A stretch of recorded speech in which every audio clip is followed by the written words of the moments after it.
안녕하십니까. 전기전자 정보통신개론을 한 학기 동안 같이 공부하게 될 김태우 교수입니다. 먼저 오리엔테이션을 하도록 하겠습니다. 과목 전체 내용을 보시면 전기전자 분야에 7개의 차시가 있고요.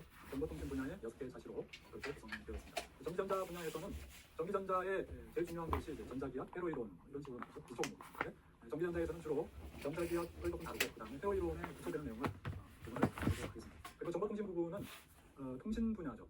데이터 통신 부분에 대해서 어떤 식으로 통신하는지 그 부분에 대해서 대략적으로 공부해 보도록 하겠습니다.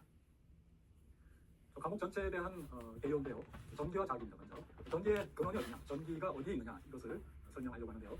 전기는 원자 속에 있다 이렇게 얘기할 수 있습니다. 원자에는 양성자, 중성자, 그리고 전자 이렇게 구성이 되죠. 물론 이제 다른 소리자도 있지만 보통 이제 그렇게 얘기를 합니다. 그랬을 때 양성자와 전자는 각각 플러스 전기, 마이너스 전기를 띠게 되고요. 중성자는 전기를 띠지 않습니다. 그리고 원자 핵인 양성자와 중성자 주위로 전자가 돌고 있다 내지는 어떤 분포하고 있다 이런 식으로 얘기하는데 보어 모델에서는 돌고 있다 이런 식으로 표현하게 되죠. 그림처럼 원자핵이 있고 전자가 돌고 있게 되는데 이 전기량은 플러스와 마이너스의 전기량은 같습니다. 그래서 플러스 마이너스에서 0이 되거든요. 그래서 외부에서 봤을 때는 전기적인 현상을 띠지 않게 됩니다.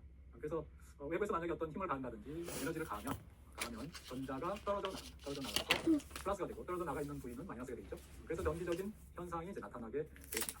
그랬을 때 전기의 작용이라는 것은 그 아까 얘기한 전자가 떨어져 나간 위치의 원자는 플러스 특성을 띠게 되겠죠. 그렇게 될 테고요. 그 플러스 특성을 띠게 된 것을 우리는 대전체 뭐 이렇게 얘기합니다. 그러면 이 대전체, 이 보통 이제 도체를 나타내고 도체의 이 어떤 전기의 특성을 나타낼 때 이럴 때 대전체라고 하는데, 그래서 전자가 하나 나가고 없다라고 생각하고요. 그랬을 때 플러스로 대전이 되겠죠. 그랬을 때 전기 간에 이제 힘이 작용하게 되죠. 그러니까 플러스 전기와 또 다른 플러스 단위 전하가 있다고 하면 서로 이제 미는 청력이라고 하는데요. 그다음에 마이너스는 또 청력이고요. 플러스 마이너스는 인력이 작용하게 되겠습니다. 그래서 전기적인 작용이라는 것은 결국은 플러스 전기와 플러스 전기 또는 전하 간의 어떤 작용하는 힘을 나타내게 되겠습니다. 자, 그러면 그림에서 본 것처럼 대전체에서 단위 전하 플러스를 놨잖아요. 그럼 청력 힘이 서로 미는 힘이 작용하겠죠. 자, 그러면 그 미는 힘에 의해서 이 단위 전하 플러스 단위 전하는 이동할 수 있겠죠. 이동할 수 있는 상황이면 이동할 겁니다. 자, 그럴 때 그 이동하는 것을 우리는 뭐라고 얘기하냐면 전류라고 합니다. 단위 전하가 이동하는 것.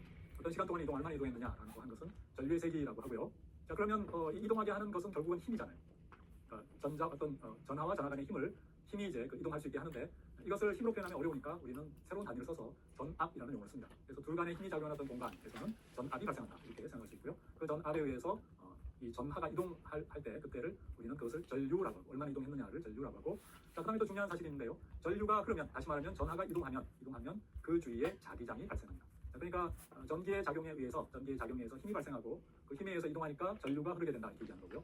자, 그 힘을 다르게 좀 더 표현하면 전압이라는 게 있고, 그다음에 전류가 흐르면 자기가 발생된다. 여기까지 이게 이제 전기의 작용이고 전기와 자기의 어떤 상관성을 나타내게 되겠습니다. 자, 그러면 전자회로 이렇게 얘기하잖아요. 전기 회로는 그럼 무엇이냐 하면, 아까 어떤 힘이 작용하는 그런 공간이 있잖아요. 공간이 있을 때 보통 이제 전자가 이동하거든요. 전자가 이동한다. 전자가 이제 자유롭기 때문에. 근데 그 전자의 이동이 아무데서나 이동할 수 있는 것은 아니고요. 전기가 잘 흐를 수 있는 어떤 그런 그런 물체를 통해서 이동하게 됩니다. 보통 공기 중에는 전기가 잘 안 흐르죠. 그렇죠? 거의 안 흐른다 이렇게 보시면 되는데, 이 전류가 잘 흐를 수 있는 그런 상황은 어디가 되겠습니까? 금속, 도선 이런 것들이 되겠죠. 물론 이제 조금의 저항은 있지만 전류가 아주 잘 흐릅니다. 그래서 그 왼쪽의 그림처럼 도선이 있죠. 도선 저항이 낮은 도선은 전자가 잘 이동할 수 있는 그런 상황이 됩니다. 자, 그래서 전원이 있죠. 전원이라는 것은 뭐냐면 전압을 계속 발생시키는 거예요. 이건 이제 기전력이라고 하는데, 전압을 계속 발생시키는 그런 전원이 있고, 그러면 전압이 있기 때문에 자유전자는 도선을 통해서 잘 이동할 수 있고, 그 이동하는 것을 우리는 전류다 이렇게 얘기했으니까요. 자, 그럴 때 전류가 이제 흐르게 되죠. 전류가 이 전압을 발생시키는 계속 전원이 그렇기 때문에 전자가 힘을 받아서 이동하게 됩니다. 회로를 따라서 이동이 됩니다. 자, 그러면서 전류가 흐른다 이렇게 얘기하는데, 저항은 무엇이냐면 저항은 전기 에너지를 소모하는 그런 역할을 합니다. 저항이 있으면 전기 에너지를 소모하고, 그 소모하는 에너지는 어떤 식으로 나타나냐면 열이나 빛 형태로 나타나게 됩니다. 보통 여러분들 아마 열 형태로 나타나는 걸 수 있죠. 우리가 모든 사용하는 전기기기 내지는 전자기기에서는 열이 발생하죠. 열이 발생해서 그것을 식히는 쿨링 장치를, 냉각 장치를 달게 되죠. 팬이나 이런 걸 달게 되죠. 네, 그렇습니다. 그래서 저항은 그런 역할을 하는데, 저항은 또 전압이 강하가 일어납니다. 이걸 옴의 법칙이라고 하는데, 전류가 흐르면 그 저항 R만큼 곱해진 만큼의 전압 강하가 일어납니다. 그러니까 왼쪽의 회로에서 전원에서 5V가 가해지면 저항에서는 5V의 전압이 강하가 일어납니다. 그렇게 되죠. 그게 옴의 법칙이에요. 그래서 전원은 전기 에너지를 공급하고 전압을 계속 생산하는 그런 역할을 하고, 저항에서는 전기 에너지를 소모하는 그런 역할을 하게 된다는 겁니다. 자, 그러면 이제 전기 회로는 이와 같이 아주 단순한 예를 들었는데요. 그러면 우리가 전자회로라고 하면 보통 어떤 걸 나타내냐면, 반도체 소자가 들어간 그런 회로를 전자회로라고 합니다. 그럼 반도체 소자의 대표적인 예가 다이오드와 트랜지스터죠. 다이오드는 정류하는 게 대표적인 예고요. 어떤 교류가 있을 때 한쪽 방향으로만 전류를 흐르게 하거든요. 다이오드가. 그래서 점유하는 역할을 할 수가 있고요. 그다음에 트랜지스터는 증폭이나 스위치 역할을 하는 그런 역할을 합니다. 그래서 다이오드는 뭐 조금 더 얘기하면 점유 역할을 하는 것뿐만 아니라 여러분들이 이제 LED라고 하죠. 그 빛을 내는 그런 형태의 다이오드도 있습니다. 트랜지스터는 증폭하면은 왼쪽에 보통 이제 세 개의 단자가 있잖아요. 이게 트랜지스터인데요. 세 개의 단자인데 이쪽이 이제 접지라고 하면 이쪽이 입력이 들어가고 이쪽이 이제 보통 이제 출력 이렇게 꺼내면 이쪽에 입력하고 이쪽에 출력의 비를 보면은 입력 대비 출력이 훨씬 크게 나타납니다. 그래서 입력이 어떤 이런 모양을 들어가면 출력에서는 아주 큰 이런 모양으로 나오게 됩니다. 이게 이제 증폭이 되는 거죠. 그 증폭이라는 것은 여기에서 제공되는 전압이 있죠. 이런 전압은 바이어스 전압입니다. 그리고 별도로 신호를 이쪽에 넣어주죠. 신호를 넣어줬을 때 그 신호가 이렇게 넣어주면 이렇게 출력에서 나온다. 그 얘기입니다. 결국 이게 이만큼 이제 이런 전류가 요 모양의 작은 전류가 요 모양의 큰 전류를 만들어내는 것, 전압을 만들어내는 것, 이걸 증폭이라고 하는데요. 증폭을 할 때 신호의 관점에서 보면 증폭이 되는 거죠. 되지만 이 바이어스가 이제 주어졌기 때문에 이것이 이제 증폭 작용을 일으킨다라고 하는 것은 신호 입장에서는 증폭이지만 그 증폭은 결국 어디에서 가져오냐면 요 에너지를 가져온다. 직류에서 에너지를 가져온다 이렇게 보시면 돼요. 그러니까 어떤 게 생기는 게 아니고 입력 신호가 출력으로 나타나는데 커지게 되는데 그게 여기 바이어스가 이제 에너지를 더 공급한다. 하여튼 그게 이제 증폭이고요. 스위치는 뭐냐면 입력이 이제 0과 1이에요. 0볼트, 5볼트 이런 식으로 두 개의 경우만 이제 따지는 거예요. 0일 때는 0이면 여기가 0이면 여기도 0이죠. 그 다음에 여기가 1이면 여기도 1이네. 여기도 5볼트면 여기도 예를 들어서 여기는 10볼트 이런 식으로 나오겠죠. 이런 식으로 동작하도록 하는 것이 스위치입니다. 스위치라는 것은 작은 힘을 가해서 크게 어떤 동작을 할 수 있는 그런 역할을 하는 것이 이제 스위치 역할이 되겠죠. 증폭하면은 아날로그 회로에서 많이 사용된다 이렇게 보시면 되고 스위치는 디지털 회로, 요즘 대부분 디지털 회로를 많이 사용하기 때문에 디지털 회로에서 많이 사용하는 그런 반도체 트랜지스터의 역할이 되겠습니다. 자, 이런 트랜지스터나 다이오드가 들어간 회로를 전자회로라고 합니다. 자, 두 번째 파트는 이제 정보통신 분야인데요. 정보통신이라고 하면 무엇을 얘기하느냐라는 건데요. 정보통신하면 아래처럼 ICT죠. ICT를 이제 정보통신이라고 하는데 정보기술 하면 IT입니다. 정보기술. 그렇게 되는데 우리는 보통 이제 정보기술 하면은 정보통신 기술을 보통 얘기를 합니다. 포괄적으로 혼용했었습니다. 그래서 특별히 이제 정보통신 기술이라고 얘기할 때는 ICT라고 하는데 보통 이제 IT라고 하면 정보통신 기술을 포함한 거다 이렇게 얘기할 수가 있습니다. 자, 일단 정보기술이라는 것은 컴퓨터가요. 컴퓨터가 어떤 정보를 생성하고 처리하고 저장하고 출력하고 전송하는 이런 역할을 할 때 이러한 기능을 이러한 역할에 관련된 기술을 정보기술 이렇게 얘기합니다. 그렇게 될 때 그 정보라는 것이 뭐냐 하면 우리가 데이터라고 있잖아요. 데이터는 처리 대상 내지는 자료, 관측치 이것을 데이터라고 하죠. 일반적으로 데이터라고 하고 그 데이터를 이제 처리를 하게 되면 어떤 가치 있는 데이터가 보통 되잖아요. 정보 양이 줄거나 가치 있는 데이터가 되는데 이때를 우리는 정보라고 합니다. 처리된 데이터, 가공된 데이터 이것을 이제 정보라고 표현하게 되고요. 자, 그러면 데이터는 결국은 이제 컴퓨터나 어떤 전자장치, 전기장치에 의해서 전자장치겠죠. 전자장치에 의해서 표현이 되는데 그것은 결국은 정기적인 형태로 표현된다. 결국은 이제 전압 형태로 표현된다. 이렇게 생각하시면 돼요. 전압이나 전류. 아래처럼 어떤 A라고 표현된 데이터가 있다 그러면 이것은 부호로 표현이 되죠. 보통 우리 이진을 쓰기 때문에 컴퓨터는 전부 이진이에요. 0 아니면 5볼트, 0, 1 이렇게 표현하는데 이것을 데이터를 부호 형태로 표현해야 돼요. 그렇죠? 이진으로 표현해야 되고 그 부호는 결국은 어떤 신호의 형태로 0볼트냐 5볼트냐 이런 형태로 표현이 됩니다. 이때 우리는 신호라고 하죠. 정기적인 신호를 얘기하게 되겠습니다. 자, 우리가 다룰 부분은 그러면 주로 어떤 부분이냐면 정보 전송 부분에 대해서 주로 다루게 될 겁니다. 자, 그러면 정보기술이라는 것은 정보의 생성, 처리, 저장, 출력, 그 다음에 전송 이렇게 되잖아요. 자, 그러면 이제 처리 이런 거는 되는데 전송하려면 결국은 어떤 정기적인 통로가 있어야 되죠. 이것을 우리는 정보통신망이라고 합니다. 정기적인 어떤 연결 통로, 그것을 정보통신망이라고 하는데 그 연결 통로를 유선으로 할 수도 있고요, 무선으로 할 수 있습니다. 대부분이 이제 유선이죠. 유선이고 가까운 데는 무선이고 이렇게 되어 있죠. 그래서 보면은 이렇게 전부 유선입니다. 유선으로 되어 있고요. 어떤 단말기가 있죠. 단말기 여러분 컴퓨터 사용하는 그런 단말기 사용할 수 있고요. 그리고 이제 이 단말기의 선이 어딘가 통신 장치로 연결이 되고 이것이 집 밖으로 나가서 쭉 연결돼서 상대방의 어떤 단말기 이렇게 연결이 되잖아요. 자, 그렇게 될 때 이 선을 연결해서 이제 통신을 해야 돼. 데이터를 보내야 되잖아요. 자, 그러면 중간중간에 뭐가 필요하냐면 이것을 일단 어디로 보낼지에 대한 그런 처리도 해야 되고요. 그 다음에 여러 사람이 사용하기 때문에 여러 사람이 사용할 때 이것을 어떤 식으로 보내야지 효율적으로 보낼 수 있겠다. 이런 그런 방법들을 다 가지고 있겠죠. 또 그 처리한 장치도 있겠죠. 자, 이것을 우리는 이제 프로토콜이라는 용어를 씁니다. 통신 프로토콜, 통신 규격 내지는 통신 방식 이 전체를 포함하는 것을 통신 프로토콜이라고 얘기합니다. 보통 여러분들 인터넷 사용할 때 TCP/IP 통신 프로토콜을 사용하게 되겠습니다. 자, 그러면 이 중간중간에 이것이 전부 통신 장치라고 보면 되겠어요. 통신 장치, 장비, 교환기, 허브, 라우터, 또 게이트웨이 이런 장치들이 다 들어가게 되고요. 자, 이것이 연결이 되는 거죠. 자, 통신 장비들은 이제 여러분들이 쉽게 하기 편하게 말씀드리면 예를 들어서 교환국들이죠. 교환국 이런 것들이 이제 통신 장비에 해당한다 이렇게 볼 수가 있고 단말기에 가까울수록 이런 통신 장비가 단순하고요. 그다음에 가운데 있을수록 통신 장비가 복잡하겠죠. 왜냐하면 이 회선들이 많을 테니까 그렇죠. 끝에 있는 부분에 회선이 적을 거고요. 그런 식으로 됩니다. 자, 그리고 여러분 이제 데이터 통신을 할 때 어떤 웹서버가 있을 수 있죠. 웹서버도 하나의 컴퓨터로서 이렇게 되어 있고 연결돼 있죠. 전부 연결돼 있어서 단말기에서 어떤 요청을 하면 웹서버에서 이것을 응답을 줘서 단말기로 보내주게 되겠습니다. 자, 그리고 이 통신망을 구성할 때 광역통신망과 이제 근거리 통신망, 랜 이런 용어를 여러분 많이 들어보실 텐데 여러분 가정해 보시면 어떤 통신 그 랜선 꽂는 데가 있죠. 그것이 보통 이제 랜 이렇게 돼 있잖아요. 랜이라는 것은 광역통신망, 이 전체를 이제 광역통신망이라고 이렇게 얘기를 하고요. 그다음에 근거리 통신망, 랜이라고 하죠. 랜은 어떤 지역의 어떤 특정 부분의 통신망을 얘기합니다. 예를 들면 학교라든지 관공서 내라든지 이런 하나의 학교 내에서 통신망을 구성하죠. 그럴 때는 이제 랜 형태로, 근거리 통신망 형태로 구성을 하고 이것은 결국은 외부의 광역통신망하고 연결돼서 외부와 통신할 수 있도록 그렇게 구성이 되어 있습니다. 자, 통신 매체는 이와 같이 요즘은 광케이블 대부분 많이 쓰죠. 유선인 경우에 유선을 쓰게 되고요. 그 다음에 무선도 있죠. 무선은 어떤 경우입니까? 이동통신망도 역시 여기에 연결이 돼서 기지국이 있어서 기지국과 요 단말기, 여러분 이제 모바일 단말기 사이에 무선으로 이제 통신을 하는 거죠. 이것도 다 이제 통신 프로토콜이 다 있습니다. 이런 통신을 하게 되고요. 가정에서는 어떻습니까? 와이파이 같은 경우는 가정에 와이파이 그 AP가 있죠. AP가 있어서 거기와 와이파이로 무선으로 이렇게 단말기 사이에 스마트폰 같은 단말기 사이에 무선으로 이제 통신할 수 있도록 이렇게 되어 있습니다. 그러니까 유선 구간은 굉장히 길고 무선 구간은 짧게 무선으로 할 수 있는 범위는 짧게 되고 저희 무선 기지국이 여기만 있는 것이 아니라 여기 중간중간에 다 있어서 여러분이 무선을 사용할 때 그냥 전체가 다 무선 공간이 있는 것처럼 그렇게 느껴지죠. 그런데 이제 기지국이 서로 달라서 이 기지국을 자연스럽게 이동해주는 이런 기능도 가지고 있습니다. 자, 이번 과목에서의 학습 목표인데요. 여러분들이 시간이 많이 나시면 학습 목표를 높게 잡으시는 게 좋고요. 전체를 다 이해하고 문제를 풀 수 있다 이렇게 볼 수가 있고 중은 그거보다는 못하지만 한 일부는 풀 수 있고 일부는 이해하지 못하는 부분도 있다 이렇게 볼 수가 있고 자, 그 다음에 학습 목표 하라는 것은 그냥 한 강의를 한번 들어봤다 이 정도로 생각하시면 되겠습니다. 전체 흐름을 이해할 수 있고 어떤 것들이 있고 이 과목에서 뭘 다뤘고 이런 걸 대략적으로 이해할 수 있다. 예제들도 어떤 게 있다라 정도. 그리고 이제 문제를 일부 쉬운 문제를 풀 수 있다. 이 정도가 이제 하가 됩니다. 그래서 여러분들이 그 업무가 과다하다든지 시간이 부족할 때 여러분들이 공부하실 때 학습 목표를 급한 하를 잡으시는 게 맞겠죠. 시간이 도저히 안 되는 경우에 그런 경우에는 그냥 이 과목의 수업을 한두 번 들었다 듣는 정도로 그렇게 잡으셔도 좋습니다. 학습 목표를 하루 했을 때 어떤 이점이 있느냐 하면 물론 이제 중상이 이제 좋죠. 상이 제일 좋죠. 그래서 시간이 부족하지만 하를 잡았을 때도 여러분들이 이 과목을 들음으로써 전체에 어떤 것들이 있다라 그리고 어떤 용어들이 있고 이런 걸 학습할 수 있기 때문에 굉장히 중요합니다. 이것을 들은 것과 안 들은 것 차이는 큰 차이가 있고요. 그다음에 다음 공부할 때나 다음 전공 공부할 때나 또 다른 어떤 뭔가 궁금할 때 여러분 찾아볼 때 어떤 것들이 있고 이거는 어떤 것이고 그래서 구체적으로 이렇게 찾아볼 수 있는 그러한 실마리를 제공하기 때문에 학습 목표 하를 잡으셔도 여러분들이 크게 염려하지 않으셔도 된다 이렇게 말씀드릴 수 있습니다. 자, 여러분 한 학기 동안 학습 목표를 잘 세우시고요. 즐겁게 공부하시기 바랍니다. 안녕하십니까. 전기전자 정보통신개론 제1주차입니다. 전기에 대해서 공부해보도록 하겠습니다. 전체 내용 중에서 전기전자 분야에서 전기죠. 전기와 자기, 여기를 보면 전기와 자기 부분은 전자기학 또는 회로이론에서 나오는 아주 기초적인 그런 내용이 되겠고요. 나머지 부분은 전부 이제 회로이론 기초 내용이다 이렇게 생각하시면 되겠습니다. 자, 1차 인트로인데요. 전기와 전기 현상을 먼저 살펴보도록 하겠습니다.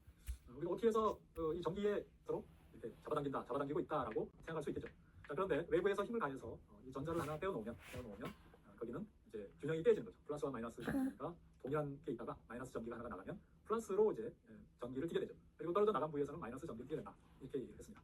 자, 그랬을 때 이러한 플러스 전기를 띠는 것과 그다음 플러스 전기를 띠는 이 두 개가 있으면 둘 간에 미는 힘이 발생한다라고 했고요. 그 미는 힘에 의해서 이것은 이동할 수 있으면 이동할 수 있다. 이렇게 얘기했습니다. 그래서 우리는 이동하는 것을 전류라고 한다. 이렇게 얘기했는데요. 여기서 조금 더 이제 정리를 하면 힘이 작용하는데 이 힘이 그러면 어느 정도 작용하느냐라는 건데 이게 이제 F 힘이에요. 포스라고 힘이죠. 정기적인 힘입니다. 이것은 4파이 입실론 분의 1에다가 R의 제곱, 이거 거리예요. 거리 R의 제곱에 반비례하고 Q1, Q2 이게 Q1, 이게 Q2죠. Q2의 전기력, 전하력 그것의 곱에 비례한다라는 이 정도의 힘이 작용한다는 건데 이것을 우리는 쿨롱의 법칙이라고 합니다. 자, 그러면 힘이 작용하면 이것이 이 전하가 이동할 수 있으면 이동한다라고 했죠. 힘에 의해서. 그럴 때 그 이동하는 것을 우리는 전류라고 합니다. 전류. 정기적인 현상이에요. 힘이 먼저 작용하고 그 힘에 의해서 이동하는 것, 그것을 전류라고 합니다. 전류는 이와 같이 미분 형태로 표현이 되는데요. DT라고 하면 아주 짧은 기간 동안 어느 만큼 짧으냐면 0으로 끊임없이 가까이 가는 0으로 그만큼 짧은 아주 짧은 그런 구간에 대해서 그때의 변화의 Q죠. Q. 전기량이 얼마나 되느냐 이것을 우리는 전류라고 합니다. 순간 전류죠. 자, 그렇게 되는데 아까 우리가 인트로에서 얘기한 것처럼 이것을 힘으로 표현하면 너무 어렵다고 했죠. 힘으로 표현하지 않고 이것을 우리는 전압이라는 용어를 쓰죠. 전압이라는 용어를 쓰게 되는데 자, 그 전에 먼저 이 전기장 또는 전장 또는 전개 이런 용어를 쓰게 되는데 이것을 먼저 정리해 보도록 하겠습니다. 이와 같이 어떤 이 대전체가 있을 때 대전체가 있으면 이 주위에 뭔가가 전하를 가져가면 힘이 작용하잖아요. 그럴 때 이 대전체의 주위에는 어떤 정기적인 장이 있다 이렇게 표현할 수 있죠. 우리가 이제 지구가 있으면 지구와 어떤 물체 간에는 인력이 작용하잖아요. 예를 들면 지구가 있고 어떤 지구 위에 어떤 물체가 있으면 이것이 지구로 떨어지잖아요.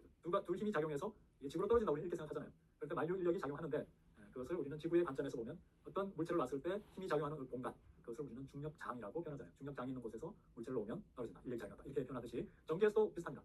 전기에 정기적인 힘이 작용하는 공간 그것을 우리는 전기장 이렇게 얘기하고 전기장이 있으면 어떤 전하를 놓으면 힘이 작용한다. 이렇게 얘기할 수 있는데 결국은 전기장, 중력장이라고 하는 것은 장이라고 하는 것은 결국 힘에서 유리한다. 이렇게 볼 수가 있겠죠. 자, 그러면 쿨롱의 법칙 힘에서 힘이 작용하잖아요. 어떤 작용을 하는데 그것을 전기장의 세기로는 어떻게 표현하냐면 단위 전압 1쿨롬을 놨을 때 작용하는 힘을 우리는 전기장의 세기라고 합니다. 그러면 여러분들이 대충 이해하시.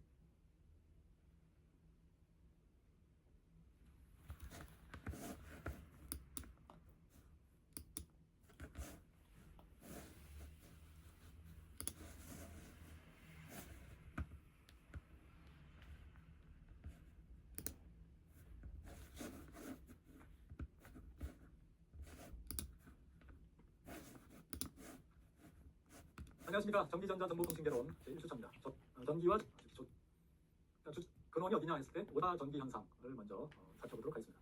우리가 어떻게 해서 이 전기의 근원이 어디냐 했을 때 원자라고 했죠. 원자 속에 플러스 전기와 마이너스 전기가 같은 양만큼 들어있어서 겉에서 볼 때는 전기적으로 중성이다 이렇게 얘기했고, 원자 내에서 보면은 플러스와 마이너스가 서로 이렇게 잡아당기고 있다라고 생각할 수 있겠죠. 자, 그런데 외부에서 힘을 가해서 이 전자를 하나 떼어놓으면 거기는 이제 균형이 깨지는 거죠. 플러스와 마이너스 전기가 동일한 게 있다가 마이너스 전기가 하나가 나가면 플러스로 이제 전기를 띠게 되죠. 그리고 떨어져 나간 부위에서는 마이너스 전기를 띠게 된다 이렇게 얘기했습니다. 자, 그랬을 때 이러한 플러스 전기를 띠는 것과 그다음 플러스 전기를 띠는 이 두 개가 있으면 둘 간에 미는 힘이 발생한다라고 했고요. 그 미는 힘에 의해서 이것은 이동할 수 있으면 이동할 수 있다 이렇게 얘기했습니다. 그것을 우리는 이동하는 것을 전류라고 한다 이렇게 얘기했는데요. 여기서 조금 더 이제 정리를 하면 힘이 작용하는데 이 힘이 그러면 어느 정도 작용하느냐라는 건데, 이게 이제 F 힘이에요. 포스라고 하죠. 전기적인 힘입니다. 이것은 4파이 이플론분의 1에다가 R의 제곱, 거리예요. 거리 R의 제곱에 만들어가고 Q1, Q2, 이게 Q1, 이게 Q2, Q2의 전기량, 전하력, 그것의 곱에 비례한다라는 이 정도의 힘이 작용한다는 건데, 이것을 우리는 쿨롱의 법칙이라고 합니다. 자, 그러면 힘이 작용하면 이것이 이 전하가 이동할 수 있으면 이동한다라고 했죠. 힘에 의해서. 그럴 때 그 이동하는 것을 우리는 전류라고 합니다. 전류. 전기적인 현상이에요. 힘이 먼저 작용하고 그 힘에 의해서 이동하는 것, 그것을 전류라고 합니다. 전류는 이와 같이 미분 형태로 표현이 되는데요. DT라고 하면 아주 짧은 기간 동안이에요. 어느 만큼 짧으냐면 0으로 끊임없이 가까이 가는 0으로 그만큼 짧은 아주 짧은 그런 구간에 대해서 그때 변화의 Q죠. Q. 전기량이 얼마나 되느냐, 이것을 우리는 전류라고 합니다. 순간전이죠. 자, 그렇게 되는데 아까 우리가 인트로에서 얘기한 것처럼 이것을 힘으로 표현하면 너무 어렵다고 했죠. 힘으로 표현하지 않고 이것을 우리는 전압이라는 용어를 쓰죠. 전압이라는 용어를 쓰게 되는데, 자, 그 전에 먼저 이 전기장 또는 전장 또는 전개 이런 용어를 쓰게 되는데, 이것을 먼저 정리해 보도록 하겠습니다. 이와 같이 어떤 이 대전체가 있을 때, 대전체가 있으면 이 주위에 뭔가가 전하를 가져가면 힘이 작용하잖아요. 그럴 때 이 대전체 주위에는 어떤 정기적인 장이 있다 이렇게 표현할 수 있죠. 우리가 이제 지구가 있으면 지구와 어떤 물체 간에는 인력이 작용하잖아요. 예를 들면 지구가 있고 어떤 지구 위에 어떤 물체가 있으면 이것이 지구로 떨어지잖아요. 둘 힘이 작용해서 이게 지구로 떨어진다고 우리는 이렇게 생각하잖아요. 그럴 때 만류 인력이 작용하는데, 그것을 우리는 지구의 관점에서 보면 어떤 물체를 놨을 때 힘이 작용하는 공간, 그것을 우리는 중력장이라고 표현하잖아요. 중력장이 있는 곳에서 물체를 놓으면 떨어진다, 인력이 작용한다 이렇게 표현하듯이 전기에서도 비슷합니다. 전기에 정기적인 힘이 작용하는 공간, 그것을 우리는 전기장 이렇게 얘기하고, 전기장이 있으면 어떤 전하를 놓으면 힘이 작용한다 이렇게 얘기할 수 있는데, 결국 전기장, 중력장이라고 하는 것은 결국 힘에서 유리한다 이렇게 볼 수가 있겠죠. 자, 그러면 쿨롱의 법칙 힘에서 힘이 작용하잖아요. 어떤 작용을 하는데, 그것을 전기장의 세기로는 어떻게 표현하느냐 하면 단위 전압 1쿨롬을 놨을 때 작용하는 힘을 우리는 전기장의 세기라고 합니다. 그러면 여러분들이 대충 이해할 수 있겠죠. 1쿨롬을 놨을 때 그 세기가 크면 큰 힘이 작용하는 장이 작용하고 있겠구나 이렇게 생각할 수 있겠죠. 자, 그래서 전기장의 정의는 E라고 하고요. F에다가 Q2를 나눠주게 됩니다. 그러니까 결국 다시 말하면 Q2가 1이 된다. 1이 되도록 이와 같이 이게 이제 E가 됩니다. 전기장의 세기가 되고요. 자, 그 다음에 이제 전압이라는 것은 뭐냐면, 전압이라는 것은 어떤 힘이 작용할 때 그것을 좀 더 편리하게 표현한다고 했죠. 자, 힘을 우리는 전기장으로 표현했고, 그 전기장에 대해서 거리를 곱해주면 그 두 지점 사이에 전압이 됩니다. 자, 그것을 좀 더 수학적으로 표현하면 이와 같이 되는 거죠. 전기장을 어떤 길이에 대해서 곱하는 거예요. 곱해서 적분해 줍니다. 적분. 자, 다시 말하면 E가 같다면 그것이 두 지점에서 E가 같다면 E에 대해서 적분해 가는 거죠. E와 그 거리를 곱해주는 거죠. 자, 이런 식으로 됩니다. 적분해 주면 다시 말하면 E와 DL 거리에 대해서 적분을 해주면, 곱해서 적분을 해주면 이것이 바로 전이차가 됩니다. 자, 다시 말하면 E가 전기장이 있으면 그 전기장에 대해서 어떤 거리를 곱해서 적분해주면 그것이 전압이 된다 이렇게 이해하시면 되겠습니다. 이건 좀 더 여러분도 구체적으로 전자기학이나 이런 부분에서 좀 더 상세하게 계산하는 것과 여러 가지 그것을 아마 다루게 될 거고요. 전위라는 것은 어떤 위치죠, 위치. 그러니까 이제 우리가 중력장에서 보면 중력장에서 위치 에너지가 있잖아요. 위치 에너지. 중력이 작용하기 때문에 높은 데 있으면 위치 에너지가 높고 낮은 데 있으면 위치 에너지가 낮죠. 그러면 예를 들어 지구 표면은 위치 에너지가 0이다 이렇게 표현할 수 있잖아요. 그러면 그 위치 에너지를 표현할 때 어떤 기준이 있는 거죠. 중력장에서는 지구가 이제 기준이 된다 그러면 지구 표면이 이제 위치 에너지가 0이고 그 위치 에너지 차만큼 어떤 위치에서는 위치 에너지를 가지게 되는데, 이 전압도 비슷합니다. 전위 하면 정기적인 위치 에너지다 이렇게 생각하시면 돼요. 전위. 그러면 그 기준이 어디냐 하면 보통 무한 원점을 따집니다. 무한 원점을 기준으로 합니다. 여기에서부터 무한히 먼 곳에 위치가 0이다 이런 식으로 거기가 이제 기준이 되나 이렇게 하는 거죠. 거기로부터 현재까지의 그 전압차, 이것을 전위라고 합니다. 전위. 자, 그러면 여기에 전위가 있고 여기에 또 전위가 있죠. 그러면 요 지점 사이에는 있는 전이차가 있죠. 이것을 전압이라고 하는 거죠. 그래서 전이는 마이너스 무한대부터 현재 어떤 위치까지 이 전기장을 길이에 대해서 적분해주면 되겠습니다. 마이너스를 붙인 것은 이제 부호가 반대라는 그런 뜻이 되겠습니다. 자, 그다음은 물질에 따라서 정기적인 특성이 다르게 나타나는데요. 물질의 종류를 먼저 보겠습니다. 금속결합, 금속결합, Cu인데요. Cu는 구리죠. 구리인데 전기가 잘 흐릅니다. 금속결합은 이 원자에 대해서 보면은 이 가운데가 원자 핵이고 바깥에 이게 전자거든요. 전자가 궤도를 따라서 도는데 이것이 지금 아무렇게나 도는 건 아니고 맨 아래는 2개, 그 다음에 8개, 16개 이런 형태로 궤도별로 전자를 구성하는 개수도 다르고 그렇습니다. 그리고 중요한 것은 맨 바깥에 이 최외가 가전자라고 하는데 최외 전자는 여기 하나가 있습니다. 자, 이거는 외부에서 어떤 에너지를 가하면 쉽게 떨어져 나가요. 그래서 이 전자가 잘 이동할 수 있는데 그것을 표현한 것이 오른쪽 그림과 같습니다. 금속결합은 단단하게 결정체로 구성이 되어 있고 그 사이에 자유전자가 있어서 마음대로 돌아갈 수 있다. 이게 이제 금속 결합의 하나의 모델이 됩니다. 이것을 설명하는 하나의 방법이죠. 자, 그래서 이와 같이 되어 있는 형태가 이제 금속결합입니다. 여러분들이 우리가 많이 보는 철이라든지 구리 이런 것들이 다 금속결합 형태로 되어 있죠. 단단하게 되어 있는데 전기가 잘 흐릅니다. 최외각의 전자가 하나가 있는데 그것은 전압을 걸면 쉽게 이동할 수 있다. 이렇게 생각하시면 되겠죠. 자, 그다음 공유결합인데요. 공유결합은 실리콘의 예를 든 겁니다. 실리콘 전자회로 반도체에서 많이 나오는 그런 소자죠. 아주 중요한 소자입니다. 이 원자의 구성을 보면 전자가 2개, 그 다음에 또 8개 이렇게 되어 있죠. 맨 바깥에가 중요합니다. 맨 바깥에 최외각 전자가 4개가 있습니다. 4개가 있어서 이것은 다른 이제 실리콘 원자하고 공유결합을 합니다. 공유결합을 해서 이것이 움직이지 않죠. 움직일 수가 없어요. 에너지로 전압을 가해도 여기 서로 공유해서 서로 공유를 이렇게 해서 딱 결정을 하고 있어서 단단하게 이 전자들이 움직일 수가 없어요. 웬만한 전압에서는. 그래서 전기가 잘 안 흐릅니다. 실리콘만 있을 때는 전기가 잘 안 흘러요. 그러면 여러분들이 반도체 사용하는 거 어떻게 쓰느냐 하면 전류가 잘 흐르도록 그 대신에 어떤 잘 흐르지만 어떤 제어할 수 있도록 그렇게 만드는 건데 여기 불순물을 넣죠. 불순물을 넣어서 최외각 전자가 하나인 것 또는 최외각 전자가 하나 부족한 것 이런 걸 넣으면 하나가 부족한 걸 넣으면 P형 반도체가 되고요. 하나가 남는 전자가 최외각 전자 하나가 남는 것을 넣으면 이건 N형 반도체가 되죠. 그래서 반도체 불순물 반도체라고 하는데 그것을 사용할 때 하나만 사용하는 것이 아니라 P형 N을 붙이면 이제 다이오드가 되고 3개를 연결하면 이제 트랜지스터가 되죠. 그래서 어떤 원하는 어떤 신호 처리를 할 수 있도록 그렇게 하게 되겠습니다. 하여튼 이 외에도 여러 가지 이제 종류가 있는데요. 여기서 간단하게 중요한 것 두 종류를 설명을 했고, 자, 그 다음에 이 도체와 유전체로 또 분류할 수 있습니다. 이거는 물질의 종류를 어떤 식으로 결합했냐라는 관점에서 이것을 설명한 거고요. 물질의 종류를 나눈 것이고요. 또 전기적인 관점에서 전기가 잘 흐르냐 안 흐르냐 이걸로 또 나눌 수가 있죠. 전기가 잘 흐르는 종류를 도체라고 하고요. 전기가 잘 안 흐르는 그런 물체를 우리는 부도체 이렇게 얘기하는데 보통 경우에 보면은 도체도 전류가 잘 흐르는 게 있고 좀 덜 잘 흐르는 게 있고 그렇고요. 부도체도 완전히 전류가 안 흐르는 것들이 있고 좀 흐르기도 하고 뭐 이런 것들이 있어요. 그러니까 정확하게 말씀드리면 도체에도 저항 성분이 약간 있고 부도체에도 도체 성분이 약간 있다 이렇게 생각하시면 돼요. 이상적으로는 도체는 잘 흐르고 부도체는 저항이 없는 도체는 저항이 아주 없다 이렇게 이상적으로는 그렇게 얘기하지만 실제로는 있다. 도체에도 전류가 잘 흐르는 당연한 요소가 있다라는 거고 부도체에도 우리가 흔히 얘기하는 부도체에도 도체 성분이 좀 있다 이렇게 볼 수 있죠. 예를 들면 여러분들이 그 습기가 있으면 전기가 조금 흐르잖아요. 누설 전류가 흐르죠. 그런 것처럼 도체 성분이 약간 있다 이렇게 볼 수 있는데 하여튼 도체는 이와 같이 자유전자가 많은 것을 이제 도체라고 하고 부도체는 자유전자가 없는 그런 물체를 부도체라고 하는데 자 그다음에 유전체라는 용어가 있습니다. 유전체. 자 그러면 유전체라고 하는 것은 자유전자가 있는 것이 아니고 어떤 이런 쌍극자 플러스와 마이너스 전기를 띠는 쌍극자가 이렇게 있는 거예요. 쌍극자는 움직일 수 없습니다. 이동할 수는 없지만 이것은 회전을 할 수 있어요. 회전할 수 있어서 외부에 전기장을 가하면 전압을 걸면 이것이 딱 정렬합니다. 그리고 전기장을 빼면 또 전압을 빼면 다시 원래 상태로 돌아가거든요. 자, 이것도 이제 정기적인 성질을 띠게 됩니다. 전류는 흐르진 않지만 뭔가 정기적인 현상을 띠는 거죠. 전압을 가하면 정렬하고 전압을 빼면 다시 원래로 돌아가니까요. 자, 이것을 이제 유전체라고 합니다. 이거는 부도체죠. 부도체에 이런 현상들이 많이 있다. 부도체에서 유전체하고 부도체하고 거의 비슷한 말이다. 정확하게 같은 말은 아닌데 거의 비슷한 말이다 이렇게 이해하시면 됩니다. 유전체가 있다 이렇게 얘기하면 이건 부도체구나 이렇게 생각하시면 되겠습니다. 자, 이번 주차의 주요 개념을 보면 1교시에서는 전기와 전기 현상에서 전하와 전류, 쿨롱의 법칙과 전개, 전위와 전차 이런 내용을 보였고요. 2교시에서는 물질의 정기적 특성에서 물질의 종류 그리고 도체와 유전체에 대해서 공부하겠습니다. 1교시에서는 좀 더 내용을 상세하게 살펴보면 전하와 전류에서는 전기의 발견과 발전, 원자 모델, 전하의 특성, 쿨롱, 전류의 종류, 전기의 발생까지 보고요. 쿨롱의 법칙과 전개에서는 쿨롱의 법칙, 전개 강도, 전기력선, 전속 밀도까지 보겠습니다. 전위와 전이차에서는 전이차, 전이, 보존장 등 전이면 내용을 공부하겠습니다. 2교시에서는 물질의 정기적 특성인데요. 물질의 종류를 보면 물질의 구성 형태, 금속, 공유, 대위, 이온결합 이 내용을 보고요. 도체와 유전체에서는 도체 성질, 유전체 분급 벡터, 전하율, 비유전율, 전속 밀도, 유전체 특수현상, 정전 용량, 컨덴서의 전기 에너지 이 내용까지 공부하도록 하겠습니다. 자, 여러분들은 이러한 내용을 잘 이해하고 여러분들 문제를 풀 수 있으면 되겠습니다. 1교시에서는 전기와 전기 현상에 대해서 공부해 보도록 하겠습니다. 자, 사전 퀴즈는 여러분 스스로 한번 풀어보시기 바랍니다. 자, 전기의 발견과 발전인데요. 전기를 언제 발견했느냐 하면 굉장히 오래전에 전기는 발견을 했습니다. BC 600년 전에 그리스의 탈레스라는 사람이 이 호박 먹는 호박이 아니고요. 그 보석 호박의 돌 같은 거죠. 거기에다가 어떤 이 천 같은 걸로 어떤 문지르었을 때 서로 이렇게 잡아당기는 그런 현상을 발견한 거죠. 이것이 이제 전기의 최초의 발견이다 이렇게 얘기할 수 있고요.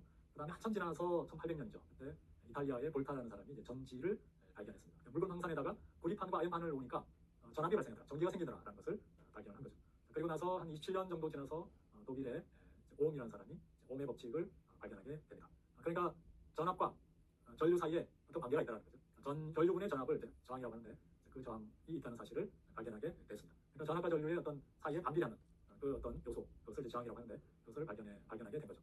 자, 그러니까 전지를 발견하고 나서 그 사이 계속 발전해 왔죠. 그러다가 오음이라는 사람이 이제 오음의 법칙이라는 것을 발견하게 되고요. 그 다음에 또 한 4년 후에는 이제 전자기 유도가 발견이 됩니다. 이제 굉장히 이제 발전 속도 빨라지는 거예요. 자, 영국의 패러데이라는 사람이 코일 근처에 자석을 이렇게 움직이니까 코일에 전류가 생기는 것을 발견하게 됩니다. 이게 이제 발전기의 원리죠. 이것을 발견하게 됐고요. 그 다음에 한 9년 뒤에, 그러니까 1840년에 영국의 줄이라는 사람이 줄의 법칙을 만들어내게 됩니다. 이게 뭐냐면 도체 전류가 흐를 때 그때 저항 성분이 있기 때문에 열 에너지가 발생하다는 사실을 알수 있죠. 줄열이라고 하는데 그것을 이제 줄의 법칙이라고 합니다. 그러니까 전기를 흘렸을 때, 도선의 전기를 흘렸을 때 열이 발생한다. 그렇죠? 열 에너지가 발생한다는 거죠. 그 열 에너지는 결국 저항 성분에 의한 전기 에너지의 소모인데요. 하여튼 그것을 발견한 것이 줄의 법칙이 되겠습니다.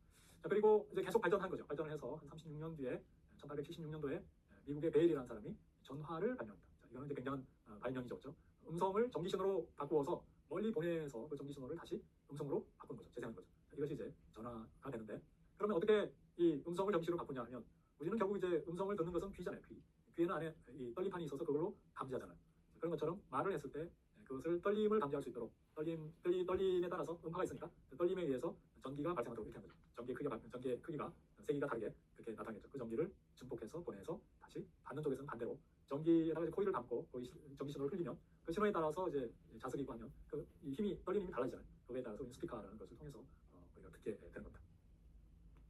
자, 그 다음에 3년 뒤에 에디슨이 백열 전구를 발명하게 되죠. 높은 온도에서 빛을 내더라라는 건데요.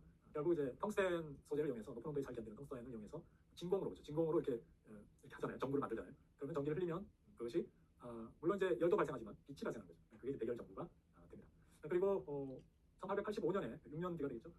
독일의 헤르츠라는 사람이 전자파를 발견하게 됩니다. 자, 전기 자기장, 전자장이라고 표현했는데 전기 자기장이요. 이 진동이 파동의 형태로 전파되는 현상을 맥스웰이 이해하고 헤르츠가 이제 실제로 그 존재한다는 것을 증명한 거죠. 이 전자파라는 건 뭐냐면 전기가 흐르면 주위에 전류가 되면 자기장이 발생한다 이렇게 얘기했죠. 자, 그런데 이 자기장이 변하면 또 전기가 발생합니다. 자기장이 변하면 그게 이제 패러데이 법칙이죠. 자기장이 변하면 전기가 발생하고, 그러니까 전기와 자기는 서로 영향을 주는 거예요. 그러니까 전기가 고정된 전기가 흐르면 자기장이 발생하죠. 그렇죠? 자기장이 발생하죠. 여기까지 끝이에요. 근데 전기가 변하면 자기장이 발생하는데 그 자기장도 변하겠죠. 전류에 따라서 전기의 크기에 따라서 변하죠. 자기가 변하면 뭐가 나옵니까? 또 전기가 생성이 돼요. 전기가 거기에 맞춰서 생성이 되고, 또 전기가 변하니까 자기장이 생성되고, 이게 바로 전기장입니다. 전자기장 내지는 전자기파 이렇게 얘기할 수 있죠. 전기와 자기가 동시에 있는, 전기와 자기가 있는 그런 형태로 도선을 흐르게 되는데, 그것이 무선으로 날아갔을 때 우리는 특히 이제 전자파 이렇게 얘기하죠. 물론 도선에 흐를 때도 전자파라고 합니다. 자, 이것을 이제 발견한 거고요. 그 다음에 또 3년 뒤에 독일의 지멘스가 발전기를 발명합니다. 발전기, 본격적으로 전기를 생산할 수 있게 된 거죠. 물론 이제 패러데이가 발견한 것은 도선의 자기장을 변화시키면 전기가 흐른다는 사실을 알았는데, 이것을 상업적으로 이제 발전기를 만든 것은 지멘스가 됩니다. 지멘스가 그걸 한 거죠. 역학적 에너지, 또 회전체에다가 자석을 회전시키고 주위에 코일을 놓으면 코일에 전기가 생긴다 이렇게 볼 수 있겠죠. 그게 이제 발전기 기본의 원리인데요. 그렇게 해서 전자기 유도를 이용해서 역학적인 에너지를 전기적인 에너지로 바꾸는 그런 장치를 발명하게 되겠습니다. 자, 그다음 또 한 2년 후에는 미국의 톰슨이라는 사람이 전자를 발견합니다. 이게 전기적인 현상에 대해서 연구를 하다 보니까 이 전자라는 존재를 발견하게 된 거죠. 그래서 진공관 안에다가 거기다가 이제 가전기압에서 전압을 간 거죠. 그랬더니 형광빛이 생기게 된 거죠. 연두색에. 이것이 이제 전자구나라는 것을 알게 됐습니다. 물론 이제 여러 가지 가설이 필요하죠. 그걸 이해하기 위해서는. 그러면서 이제 원자 모델이 나오고 거기에 플러스 전기, 마이너스 전기 이런 게 있고요. 이런 게 있다라고 가정을 하고 이제 해보니까 이게 전자구나라는 것을 발견하게 된 거죠. 그리고 또 5년 뒤에는 이탈리아의 마르코니라는 사람이 무선 전신기를 발명하게 됩니다. 이게 뭐냐면 이 높은 유도코일이 있고, 거기에서 이제 유도코일이 어떤 전기가 흐르면 그것을 불꽃을 방전할 수 있는 그런 장치를 만들어서 그렇게 해놓고 이제 어떤 위치에서 떨어진 위치에서 그것을 검출하는 검출기를 놓은 거죠. 무선으로 검출하는 걸 놨는데 이것을 이제 실험을 했죠. 그러니까 이제 번개가 칠 때 이럴 때 번개를 다 맞으니까 여기에서 연이죠. 연 같은 데서 불꽃 방전기가 이제 불꽃을 내고, 그 다음에 무선 검출기에서 검출을 한 거예요. 이런 식으로 해서 무선 전신기를 발견하게 되었습니다. 자, 대략적으로 이렇게 전기가 발견이 돼서 전기 현상을 처음에 이제 목격하고 이것을 여러 분야에서 전기 현상을 목격하고 또 이것을 활용하고 이제 이렇게 되면서 점점점 발전해 왔죠. 그러니까 다시 말하면 전기를 좀 더 알게 된 거죠. 전기 현상도 이해하게 되고 거기에 관여하는 것, 뭐 전자라든지 이런 것들을 좀 더 이해하게 돼서 전기에 대해서 많이 알게 된 거죠. 그래서 전기라는 것이 이렇구나. 전기가 최종적으로 이제 마지막 단계에서는 보면 전기가 전기의 변화 그리고 또 자기의 변화, 전자파의 존재까지 알게 되고 그것으로 인해서 전자파를 통신하는 무선 통신 이런 것까지 우리가 배우게 됐죠. 물론 이제 요즘은 그런 전기 내지는 전자파 이런 부분에 대해서 우리 계속 연구를 하고 있죠. 어떻게 하면 전기를 소모 없이 잘 보낼 수 있을까? 또 어떤 그런 소모하지 않는 그런 장치를 만들까? 이런 것들을 계속 연구를 하고 있습니다. 자, 그다음에 이제 물질과 원자 모델인데요. 자, 원자 모델은 여러 가지 이제 가설이 있었죠. 원자에 대한 최초의 가설은 원자는 더 이상 쪼개지 않는다 이런 가설이 있잖아요. 그런데 그게 아니고 원자는 더 이상 더 쪼개질 수 있다. 핵분열 같은 걸 보면 원자도 쪼개져서 다른 물질로 변한다 이런 걸 발견하게 됐는데요. 자, 하여튼 물질은 분자로 구성이 되어 있고 물론 또 분자가 아닌 원자로 구성될 수도 있고요. 분자는 나누면 원자가 되고 원자는 양성자와 중성자, 전자로 되어 있다 이렇게 가설을 세웠죠. 그리고 그것을 증명을 다 했습니다. 자, 그리고 그 안에는 또 미립자, 소립자에서 쿼크라는 게 있고 또 다른 여러 가지들이 최근에는 더 많이 발견이 됐어요. 그렇지만 우리는 전기적인 관점에서는 양성자, 중성자, 전자 이것이 중요합니다. 특히 이제 전자가 굉장히 중요한 역할을 하게 되는데요. 그것을 살펴보도록 하겠습니다. 자, 원자는 이렇게 구성되어 있다라고 가설을 한 거죠. 가설하고 현상들을 보니까 이런 게 분명하다 이렇게 한 것이 바로 이제 모델인데요. 원자 모델은 여기서 사용하는 원자 모델은 보어의 원자 모델입니다. 원자핵이 있고 주위로 전자가 돌고 있다, 궤도를 돌고 있다 이렇게 표현하는 것이 이제 보어의 모델인데요. 현대 물리학에서는 그렇게 얘기하지는 않습니다. 현대 물리학에서는 전자가 핵 주위에 분포되어 있다. 분포되어 있는데 그 분포는 분포되어 있지만 정확한 위치는 알 수 없다. 이렇게 얘기를 합니다. 확률적으로 표현하는 그런 개념을 쓰게 되는데요. 하여튼 우리는 여기서는 보어 모델을 사용합니다. 돌고 있다 이렇게 표현합니다. 원자핵은 고정되어 있고 원자핵은 원자핵 양성자와 중성자. 중성자는 전기를 띠지 않고 양성자는 양전기를 띠게 됩니다. 플러스 전기를 띠게 되고요. 그 다음에 전자는 원자핵 주위를 돌고 있다 이렇게 표현하고 전하를 띠게 됩니다. 전하 전기 같은 말입니다. 전자 한 개의 전하량이 얼마냐 하면 1.6 곱하기 10의 마이너스 19승 쿨롬. 전하량의 단위, 전기량의 단위는 쿨롬이라고 단위를 정해서 쓰고 있죠. 1쿨롬에는 전하가 그럼 몇 개냐? 1쿨롬의 전하에서는 전자가 몇 개냐? 6.24 곱하기 10의 18승계의 전자가 존재한다. 이렇게 얘기합니다. 원자는 양전하와 음전의 양이 같기 때문에 원자 바깥에서 보면 정기적으로는 중성이 되겠습니다. 앞에서 설명을 했죠. 원자 핵이 있고 안에 양성자가 있고 같은 양만큼의 전자가 궤도를 돌고 있다 얘기고요. 그 크기를 보면 굉장히 작죠. 궤도의 지름도 굉장히 작습니다. 옹스트롬 단위죠. 10의 마이너스 10승, 10의 마이너스 15승 아주 작은 그런 단위가 되고요. 자, 그랬을 때 양성자의 질량, 중성자의 질량은 거의 비슷하고요. 전자는 굉장히 가볍다는 걸 알 수 있고 거기에 대해서 그렇지만 전기를 보면 양성자는 2고 전자는 마이너스 2죠. 같은 양만큼 들어있다 그런 뜻이에요. 자, 전하의 특성은 물리적인 현상입니다. 현상. 이것은 같은 극성끼리는 서로 반발, 청력, 니는 힘 이런 게 발생하고 다른 극성끼리는 서로 이제 잡아당기는, 흡인하는 그런 힘이 작용하게 되겠습니다. 전하량의 크기는 쿨롬입니다. 전기전 전하량의 단위가 되어 있고요. 전하의 정적인 양이 되겠습니다. 정전 상태 경우에 얘기하는 거고요. 1쿨롬 전하에는 6.24 곱하기 10의 18승계의 전자가 존재한다 이렇게 얘기할 수 있습니다. 자, 전류라는 것은 어떤 이 전하의 불균형에 의해서 힘이 작용한다고 했죠. 원자에서 전자가 하나 떨어져 나오면 플러스 전기, 마이너스 전기가 돼서 힘이 작용한다 이렇게 얘기죠. 자, 그럴 때 힘이 작용하기 때문에 이 사이에 어떤 장애물이 없다면 쉽게 이동할 수 있다면 이동하는 거죠. 대표적인 예가 공기 중이 아니라 어떤 도선을 연결하면 쉽게 이동할 수 있다. 그럴 때 이동하는 것을 우리는 전류라고 합니다. 단위 시간당 통과하는 전하량을 전류라고 하는 거죠. 단위는 암페어입니다. 암페어. 1암페어라는 것은 어떤 뜻이냐면 1초 동안에 1쿨롬의 전하가 이동했을 때 그것을 1암페어라고 정의를 했죠. 자, 그럴 때 그 암페어는 쿨롬 퍼 세컨입니다. 쿨롬 퍼 세컨이라고 쓰기가 좀 불편하니까 새로운 단위 전류 암페어라는 것을 정의해서 사용하게 된 것이죠. 아의 식을 보면 전류 I는 시간분의 전하량이에요. 어떤 시간 동안에 그때 이동한 전하량 이것을 우리는 전류라고 하고 이것을 순간적으로 계산하는 게 미분 형태입니다. 미분. 어떤 구간이 아니고 구간을 0으로 보내요. 0으로 보냈을 때 그때 변화량. 그것을 dt, dq라고 합니다. 이게 바로 이제 미분의 정의죠. 미분. 아주 잘게 쪼개서 아주 잘게 그러니까 무한히 0에 가깝게 쪼개서 그때 변화량. 이게 이제 미분이죠. 그것을 나타내게 됩니다. 자, 그럴 때 양으로 음으로 대전된 물체가 각각 있을 때 거기에 도선을 연결하면 전기가 이동할 수 있죠. 이동할 때 그때 전류의 방향은 플러스 전기의 이동이에요. 플러스 전기. 그럼 전자가 이동하니까 전자는 이쪽으로 이동하겠죠. 끌려서 이쪽은 밀고 이쪽은 끌려서 전자가 이쪽으로 이동할 텐데, 그죠? 이동할 텐데 전류의 방향은 뭐냐면 반대예요. 전류는 이쪽이에요. 자, 그러니까 플러스 전기가 이동할 때를 플러스 전류라고 할 때 전자가 이쪽으로 이동했으면 전류는 반대가 되는 거죠. 그렇죠? 이렇게 전류가 있습니다. 자, 전류의 종류, 직류와 교류 이렇게 나올 수 있습니다. 직류는 시간에 따라서 방향이 바뀌지 않는 걸 얘기하고요. 교류는 방향이 바뀌는 거예요. 이쪽으로 갔다가 이쪽으로 갔다 이렇게 것을 교류라고 합니다. 자, 전기의 발생은 결국은 외부에서 내부에 썼던 에너지를 주던가 해서 그 전자를 떼어내는 거죠. 떼어내면 결국 배전된 상태, 전기가 발생이 된 거니까 그런 형태로 하는데 대표적인 것이 보면 도체와 자석 사이에 이렇게 움직이면 도선에 도체에 전류가 전압이 생기게 됩니다. 그리고 전류가 흐르게 되죠. 이것을 전자기유도라고 하고요. 발전기의 대표적인 예가 되겠죠. 발전기의 원리가 되겠습니다. 자, 화학적 반응에 의해서도 전기가 생기죠. 여러분 이제 요즘 뭐 전기차도 많이 있고 그런 거죠. 그래서 축전기, 화학적 반응에 의해서 전기가 만들어지기도 합니다. 충전했다 방전했다 이렇게 할 수도 있고 구리와 아연처럼 황산에다 구리 아연 반 넣으면 그게 결국은 이제 전기가 생기잖아요. 그런 것처럼 화학적 반응에서 생길 수 있고요.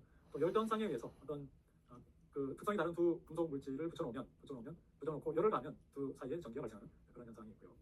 그 다음에 빛에 의해서 이런 태양광 대표적인 예죠. 빛에 의해서 전기가 발생하는 게 있고 또 압력에 의해서도 전기가 발생합니다. 압력을 주면 어떤 물질에 압력을 주면 거기에 어떤 에너지를 준 거죠. 그래서 합전 현상이라고 하는데 전기가 발생하게 됩니다. 자, 쿨롱의 법칙인데요. 조금 더 이제 상세하게 설명을 드리면 요 앞부분은 이제 저기입니다. 상수라고 보시면 돼요. 상수 어떤 비례 상수 이렇게 보시면 돼요. K라고 이렇게 표현할 수도 있는데 자, 힘, 두 전하 간의 힘은 두 전하량에 곱에 비례하고 요 거리에 제곱에 답이라는 그런 값이 되고 앞에 비례 상수가 붙게 되는데 자, 입실론 요 부분, 입실론은 물질의 유전율이에요. 물질에 따라 유전율이 전부 다른데 그 물질의 유전율 여기서는 뭐 공기 중이라고 하면 공기 중의 유전율 이 제로라고 이제 표현하는데 이 제로가 입실론 제로가 되는 거죠. 자, 전개의 전기장 또는 전장 이런 걸 쓰는데 이것의 강도는 어떻게 되느냐 하면 단위 전하를 놨을 때 발생하는 힘 이것을 전기장이라고 합니다. 그래서 전기장에 여기 이제 단위 전하 1인 거죠. 1쿨롬을 여기다 놓고 발생하는 힘을 우리는 전기장의 세기라고 합니다. 그래서 F에다가 Q2를 나눠주면 결국 1이 되니까 이와 같이 이제 식이 되는 거고요. 자, 이 전기장은 볼트 퍼 미터입니다. 이건 이제 전자기학에서 상세하게 배우는 바람에 여기서는 그냥 이렇게 된다 정도로 이렇게 단위를 쓰는구나라고 이해하시면 되겠습니다. 자, 그래서 여기 전이차 V는 E에다가 거리 그죠 D만큼 곱하면 이게 전이차가 되는 거죠. 요 단위에서 볼 수 있듯이 그렇게 됩니다. 그리고 전개의 방향은 힘의 방향과 당연히 같게 되겠습니다. 자, 전기력선인데요.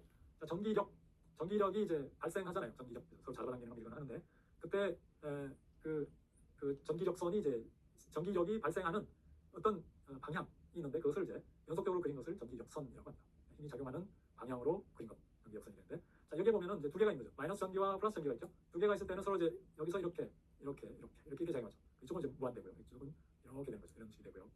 자, 그 다음에 플러스일 때는 서로 이제 미니까 이같이 이런 형태의 전기력선이 생기게 됩니다. 이 전기력선을 보면 어떤 걸 알 수 있어요? 아, 전기의 힘이 어떤 식으로 작용하는구나 이렇게 알 수 있겠죠. 전기력선의 특징인데요. 전기력선의 방향은 그 점의 전개의 방향하고 같겠죠. 당연하죠. 전기력선의 밀도는 그 점의 전개의 세기와 같다. 전개가 세기가 세면 전기력선의 밀도는 당연히 이제 높다 이렇게 얘기할 수 있다는 거예요. 그다음에 전기력선은 플러스 전하에서 추가해서 마이너스 전하에서 끝난다 이렇게 볼 수가 있고 전하가 없는 곳에서는 전기력선의 발생 소멸은 없다 이렇게 얘기할 수 있는 거예요. 자, 그리고 전기력선은 전위가 높은 점에서 낮은 점으로 향하게 된다. 이렇게 플러스 전기 마이너스 전기인 것처럼 그런 식으로 되겠습니다. 자, 전기력선 자체만으로는 폐곡선이 되지 않고 두 개의 전기력선이 서로 교차하지도 않는다. 교차하지 않고 폐곡선이 되지 않고 이렇게 된다는 거죠. 자, 전기력선은 등전이면과 직교하고 도체 표면의 수직으로 출입한다. 자, 도체가 있으면 여기 이제 배전이 됐다고 하면 이 배전된 전기는 이 표면에만 존재하고 전기력선이 이렇게 나오겠죠. 이렇게 나오는데 도체 표면하고 직각이 됐다. 수직으로 나가거나 들어간다. 이거고요. 전기력선 중에는 무한 원점에서 출입하는 것도 있다. 플러스 전기를 오면 이와 같이 전기력선이 무한히 뻗어가는 거아니 하나만 다 있을 때 그렇죠? 이렇게 된다. 그런 거고요. 자, 무한 원점에 있는 전하까지 고려하면 전하량의 총합은 항상 0이다.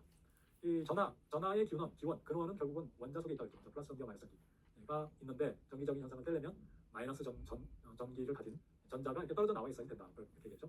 그래서 지구 전체 원자로 보면 이제 원자에서 전자가 떨어져 나오면 플러스 마이너스 이렇게 되지만 지구 공간 안에서 보면은 이거는 플러스와 마이너스 항상 같기 때문에 정기적으로 총량은 0이다 이렇게 얘기할 수 있다는 얘기예요. 그다음 이 우주 전체를 무한히 큰 우주라고 하면 우주 전체의 전기량은 0이다 이렇게 얘기할 수 있다 그런 뜻이 되겠습니다.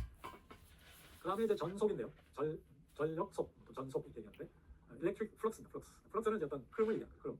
그러니까 어떤 전하가 있으면 어떤 뭔가 흐름이 있는 거죠. 자, 그것을 우리는 전속이라고 얘기합니다. 1쿨롬으로부터 나오는 선을 이제 우리는 전속이라고 합니다. 1쿨롬으로부터 나오는 그 뭔가 그것을 전속 이렇게 얘기하는 거죠. Q의 전하에서 발생되는 전속 파이라고 표현하는데 파이가 되겠습니다. 전속 밀도라는 것은 매질의 종류에 관계없이 1쿨롬으로부터 나오는 선이죠. 밀도니까 그게 어떤 표면적을 이제 따지게 됩니다. 어떤 표면적을 통과하는 그 전속이 얼마나 되느냐 그걸 나타내는 게 전속 밀도인데요. 자, 이는 쿨롬의 법칙으로부터 정의가 되고 전속 밀도는 전하로부터 정의가 된다. 약간 좀 이제 다르죠. 쿨롬의 법칙 힘으로부터 나왔고 전속 밀도 D는 전하로부터 정의가 됩니다. 그러니까 이제 전개 E는 어떤 힘이 작용하는 공간이라는 관점에서 전기를 바로 본 거고요. 전속 밀도라는 것은 전하에서 뭔가 이렇게 나오고 있다라는 것으로 개념으로 표현한 거예요. 뭔가 이렇게 흐름이 있다, 그죠? 뭔가 흐름이 있다라고 생각한 거죠. 이런 식으로 표현한 것이 이제 다르다. 이것을 얘기하고 있습니다. 자, 전속 밀도의 방향은 그 점을 통과하는 전속의 방향을 의미한다. 전속 밀도의 방향과 전속의 방향은 같다. 그런 뜻이고, 내구의 중심으로부터 R 거리에 있는 점에서의 값을 의미한다. 전속 밀도라는 것은 그거다. 그렇죠? 자, 전속 밀도의 표현식을 보면 구의 표면적이 이제 4파이 R 제곱인데요. 구의 표면적이 4파이 R 제곱이에요. 구의 표면적을 통과하는 전속 Q죠. Q. 그러니까 전하라는 관점에 볼 수도 있고, 전속은 결국 전하에서 나오는 뭔가 흐름이죠. 자, 그 흐름이라는 관점에서 보는 거예요. 자, 그래서 어떤 구의 표면적이 있으면 그것을 통과하는 뭐죠? 전속이 얼마냐를 나타내는 거죠. 이게 이제 전속 밀도죠. 자, 그러니까 전속 밀도는 구체가 작으면 클 거고요. 구체가 크면 전속 밀도는 작아지겠죠. 이런 식으로 표현하게 되는데, 자, 식을 만들어 놓고 보니까 E하고 이 전개하고 요 전속 밀도하고 관계가 있는 거죠. 이거 유사하잖아요. 여기 보면 유사합니다. 이런 식으로 식을 보죠. 여기 D가 있고 E가 있죠. 난 차이가 뭐가 있습니까? 입실론밖에 차이 안 나요. 그죠? 이렇게 됩니다. 그래서 E는 입실론분의 D가 됩니다. D는 입실론 E가 되는 거죠. 자, 그러니까 E와 D는 서로 관점이 다른 거예요. 그렇죠? E는 어떤 힘이라는 관점에서 E가 나왔고, D라는 건 그게 아니라 전하에서 뭔가 나오는 흐름, 플럭스, 전속이라는 개념에서 나온 거죠.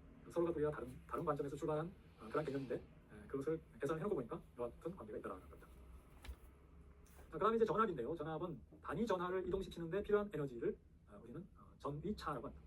자, 이거는 이제 단위 전하 쿨롬에다가 쿨롬분의 줄이죠. 줄이 에너지예요. 에너지. 이것을 새로운 단위를 써서 볼트라고 쓰게 됩니다. 자, 그러면 여기 내전제가 있으면 A점과 B점이 있으면 두 지점 간에는 어떤 차이가 있는 거죠. 그죠? 다시 말하면 어떤 전기 플러스 전기를 놓으면 여기에 작용하는 힘과 여기에서 작용하는 힘이 다르잖아요. 그렇죠? 자, 그 차이, 힘의 차이로 볼 수 있는데, 이거는 또 전기장의 차이 이렇게 볼 수 있습니다.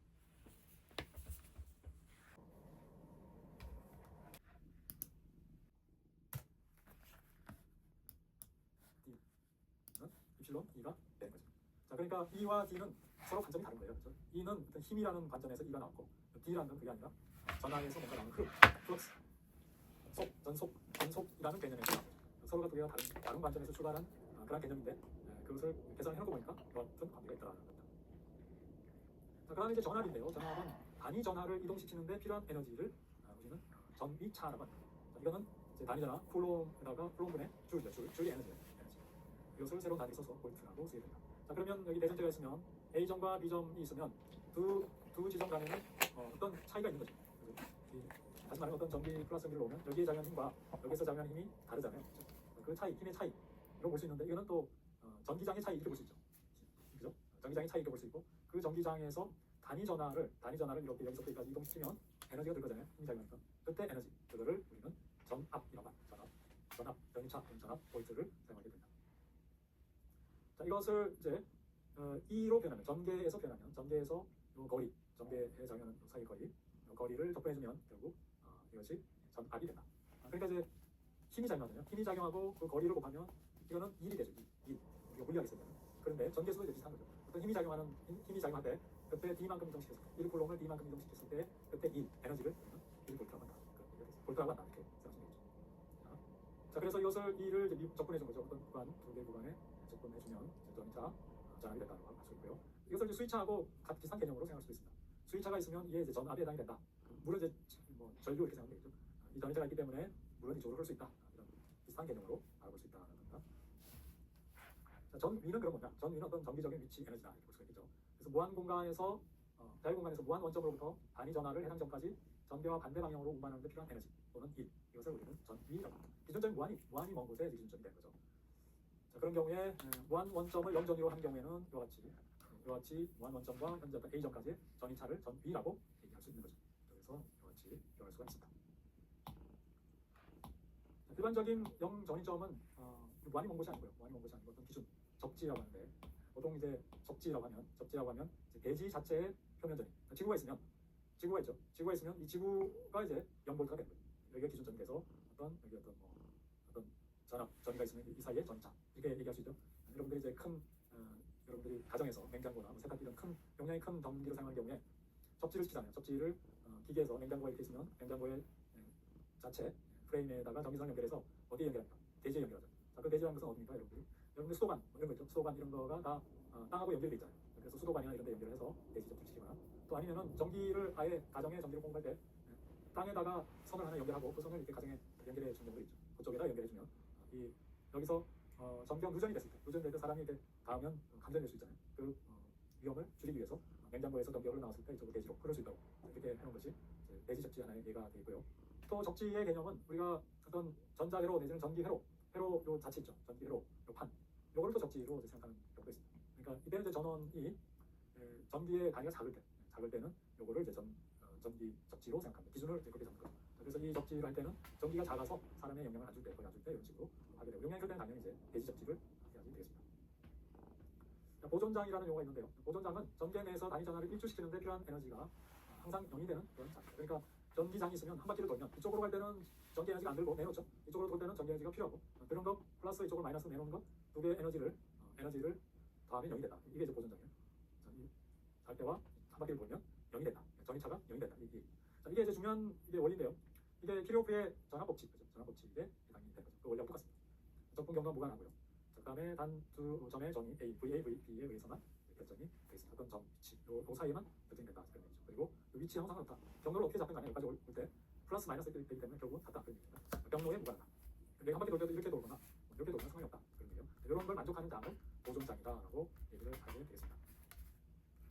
등전이면은 전위가 같은 면이죠. 거리에 따라서 전위가 같은 면. 예를 들면 이제 플러스 같은 면, 플러스 전화가 있으면 전위가 같은 면인데 이와 같이 동심원 모양이 나오게 되죠. 이런 것을 이제 하게 되고요. 자, 등전이면으로 따라갈 때는 이 전기하고 수직이기 때문에 에너지가 안 됩니다. 그래서 접근하면 이제 0이 돼요. 여기서는 이제 등전이면 사이에서 이렇게 한 바퀴를 돌면 0이 되는 거죠.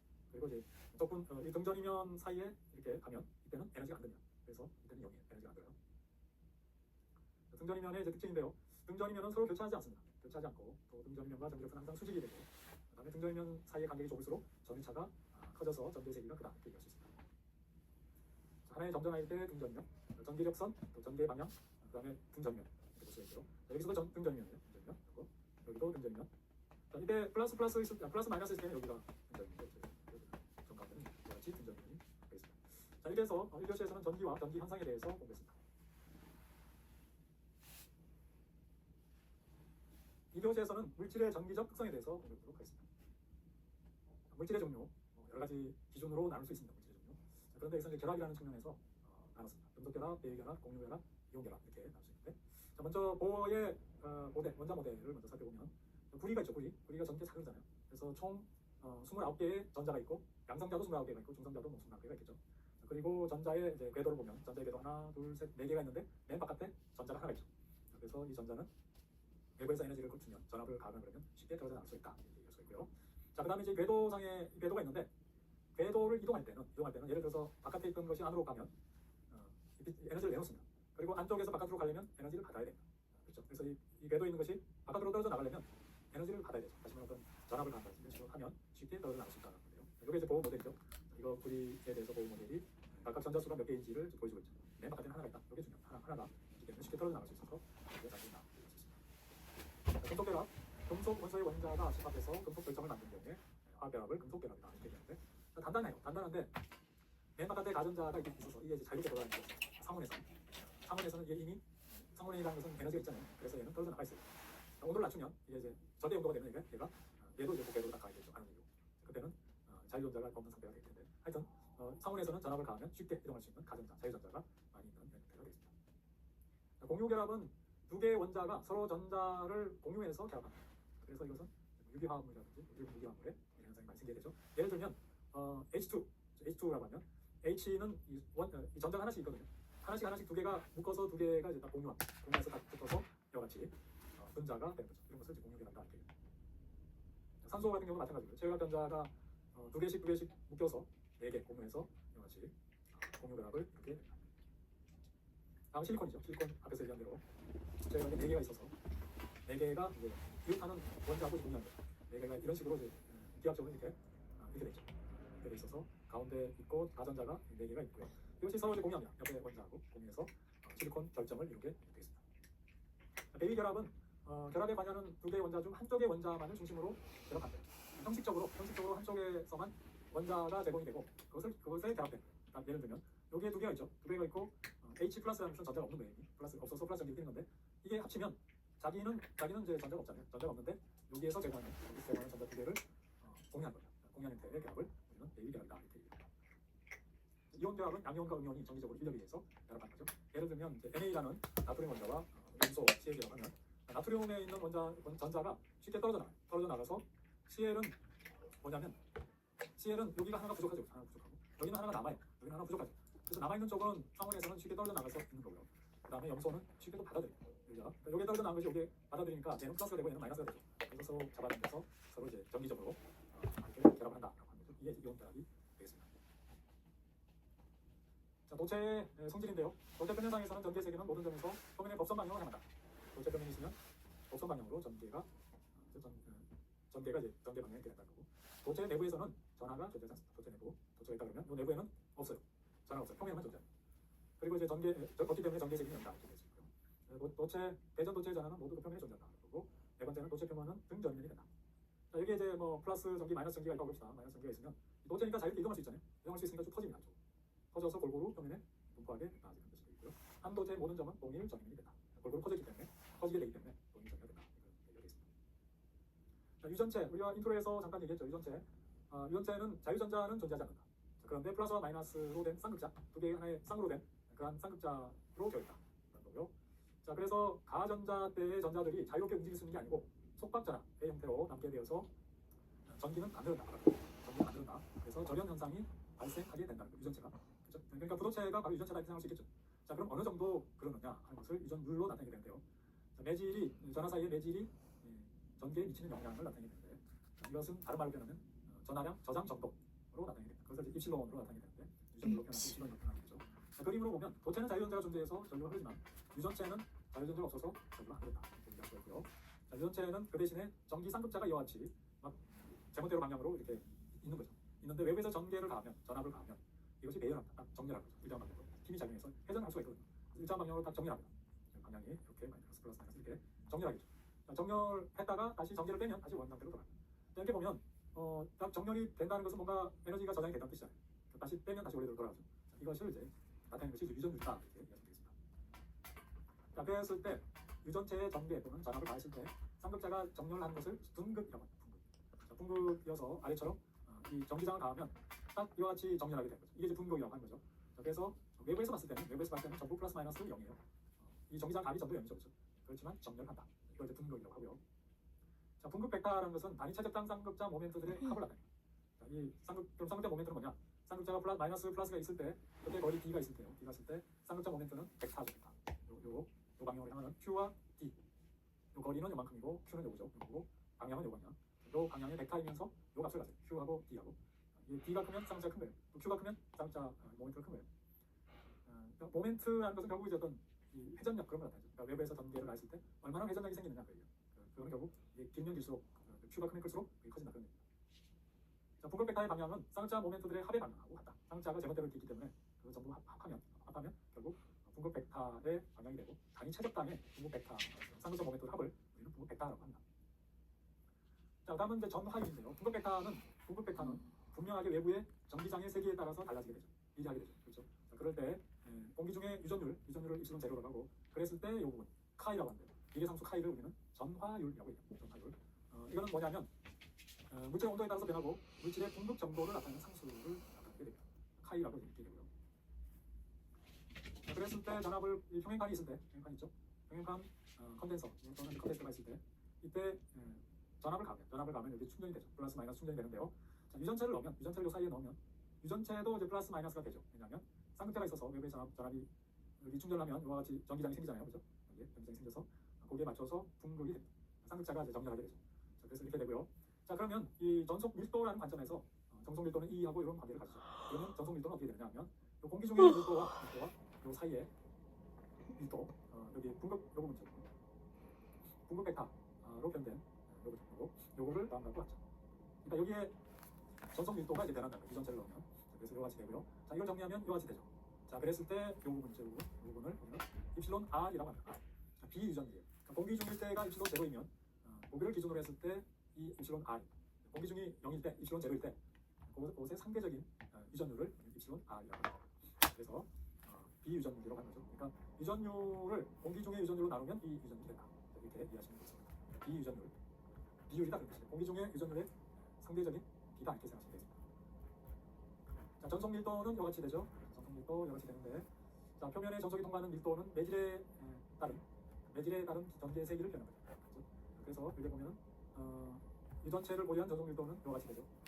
공기 중의 전속 밀도와 유전체의 밀도, 공급 밀도죠. 공급 벡터죠. 공급 벡터를 더해주면 되는데 이것을 더해주고 다음에 이것이 같이 옵션 아이 나온다 이렇게 되겠습니다. 자, 공급 벡터 전속 밀도의 관계 이렇게 되죠. 항상 이 공급 벡터는 전속 밀도보다 작게 된다 이런 얘기고요. 또 평행판 도태사의 유전체의 공급의 세기는 자유 공간에서의 전속 밀도보다 작은 값을 가지게 된다. 이렇게 알 수 있게 되겠습니다. 자, 그다음에 유전체의 특수 현상인데요. 유전체에도 전류가 흐를 수가 있어요. 그러니까 도체와 도체, 유전체와 유전체 또는 유전체와 도체 사이에서 접촉을 하면 전기가 발생하는데 이걸 접촉 변기라고 합니다. 그래서 볼타 효과라는 연구를 쓰는데요.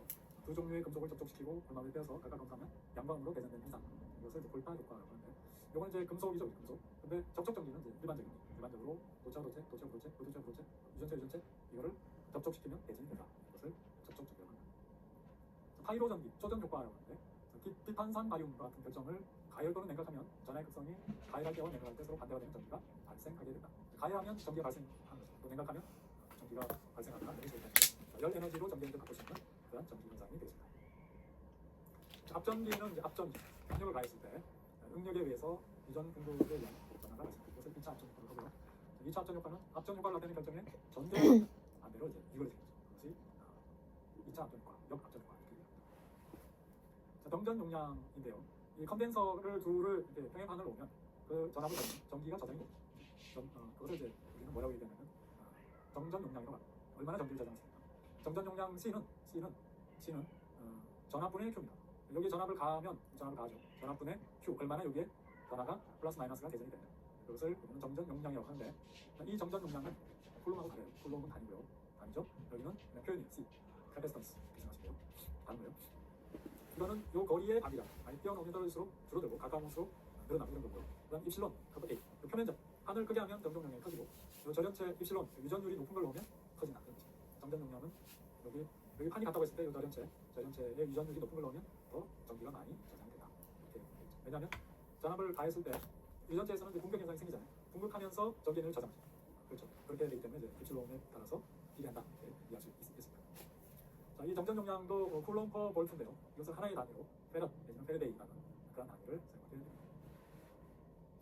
자, 컨덴서의 전기 에너지는 이와 같이 전기 에너지라는 관점을 봤을 때는 2분의 1 QV, Q는 CV이기 때문에 2분의 1 CV 제곱미터로 바꿔서 쓸 수가 있습니다. 자, 이런 부분들은 여러분들이 전자기학에서 상세하게 배우니까 그때 전자기학 배울 때 왜 이런 식으로 이동가 되는지 이런 부분들을 공부하시면 되겠습니다. 자, 유전체 컨덴서의 구조고요. 컨덴서 안에 유전체, 저련체가 분극이 생기죠. 분극이 생겨서 여기에 전기 에너지가 저장된다. 다시 이제 이걸 빼면 이게 다시 돌아가잖아요. 쌍을 자르지 다시 원래 위치로 돌아갈 때 그때 에너지를 내놓는다. 이렇게 생각하시면 되겠습니다. 자, 퀴즈는 여러분 스스로 한번 풀어보시길 바랍니다. 전기기사의 기출 문제가 되겠습니다. 두 번째 문제고요. 세 번째 문제입니다.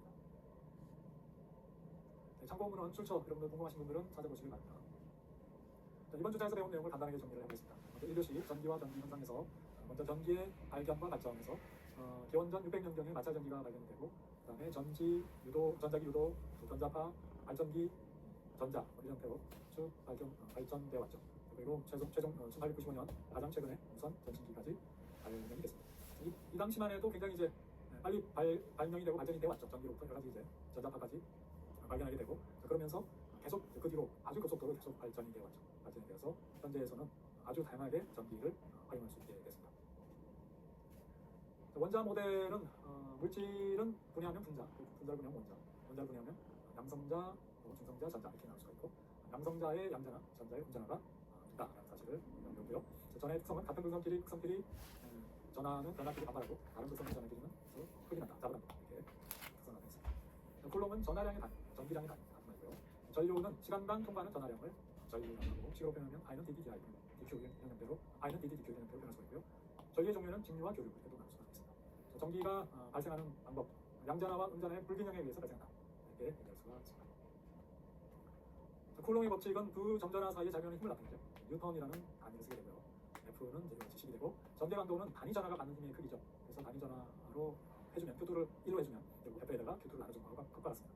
자, 그래서 E는 이와 같은 식이 되고 단위는 볼트/미터가 되겠습니다. 자, 전기적선은 전기의 힘이 작용하는 방향으로 그린 연속적인 선이 되고요. 전속이라는 것은 이건 약간 다른 개념이죠. 어떤 전하를 놓으면 거기로부터 뭔가 나온다. 그걸 이제 전속이라고 하고 1쿨럼으로부터 나오는 선을 전속이라고 하죠. 전속이 되고요. 그걸 전속이라고 하고 전속 밀도는 두 표면에 다른 면적을 통과하는 수예요. 그때니까 이와 같은 식이 나오게 된 거고 이렇게 만들어 놓고 보니까 E하고 이 D하고의 또 관계가 있는 거죠. 그래서 E는 B분의 D라는 그런 식이 나오게 됐습니다.